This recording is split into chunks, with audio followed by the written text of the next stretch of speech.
Assalamu Walaikum. Hello friends, how are you? Welcome back to our new video.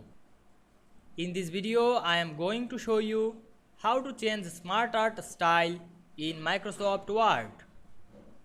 Let's get started. At first, we have to open a Word document and take a SmartArt. Now we want to change the SmartArt style. Firstly, click the SmartArt and go to the Design menu and select the SmartArt style drop down menu.